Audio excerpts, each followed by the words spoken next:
Well, I think this story is sort of somewhat emblematic of the general failures of our media, to be honest. While you are there stoking outrage, I'll just remind you that an area the size of Portugal has burnt down in Canada, and you seem to be getting your knickers in a twist about orange confetti being thrown at a wedding, when this is a man who's responsible. His legacy is the sustained economic collapse in this country. Okay, he's responsible for thousands of excess deaths. Yeah, but it's his wedding day, James. It's his wedding day. It's his wedding day. But no. He's not there to make a political point. He's there to get married to his wife, and his kids are there. It's very personal.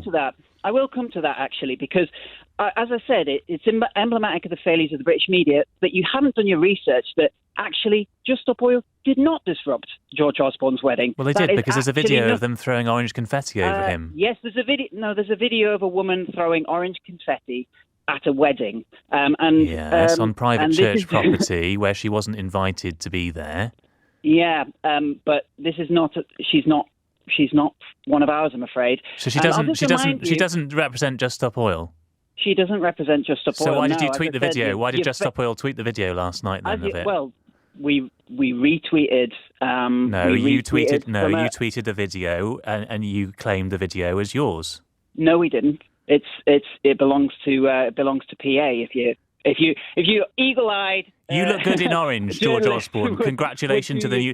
No, James, this is what you tweeted yesterday on Just Stop Oil's official Twitter page. You look good in orange, at George Osborne. Congratulations to the newlyweds. No further context whatsoever, but a video of orange confetti being thrown over George Osborne and Thea Rogers. That will suggest to most people that this was an event that was organised by Just Stop Oil that you fully sanction. Well, you failed to sort of confirm that with us, didn't you? Actually, what we've done there is wish them well. I'll just remind you, actually, that the Professor of Economics and Public Policy at King's College London said that George Osborne's policies delayed the economic recovery of this country, right? He is the reason that we are living in the sort of smouldering cesspit that we find ourselves in, right? So concerned about him, you are concerned about orange confetti being thrown at him. I'll just remind you that we've just had the hottest June on record. We broke the average temperature on this planet. The record was broken not once this week, but twice. Yeah, you don't need to remind me of that, James. You don't need to remind me of that because we've covered it extensively on ITV News this week and LBC News this week. But the reason we're talking about it is because you've crossed a line, and you're saying it's not Just Stop Oil, but do you condone getting involved in someone's wedding to throw orange confetti over them to make a political point? I neither condone nor I have no opinion on it. Well, then you do condone it. You do condone it. If you're not saying you condemn it, then you condone it. Oh, come on. You either condone it or you don't. Is it okay? Is it okay? Tell me if it's okay. I have no problems with confetti being thrown at a wedding. What I do have by problems a political protester who isn't isn't invited to the wedding. Is that okay? What I do have problems with is 250,000 Somalis being evacuated from their homes. What I do have problems with I have a problem with that too. I have a problem with that too, James. 33 million people being displaced in Pakistan. And what I have a problem with that too. And we report... Well, all right.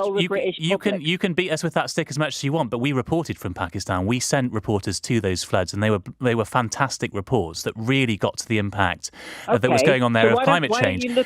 Why don't you look at the economic legacy of someone like George Osborne, the fact that he's responsible for thousands of excess deaths, the collapse of the NHS, thousands of food banks, the sustained pinch that all of your listeners are experiencing are directly attributable to this man, and you're concerned about orange confetti being thrown at his wedding. I'm able to be concerned about more than one thing at once. In order. Well, okay, your priorities are out of order. All right, well, we discussed public sector pay for the first hour of this show. The first and foremost topic of the show today was about public sector pay and people struggling to not be able to afford their bills. I'm also able to ask a third question on my show. Or were you more concerned about orange confetti?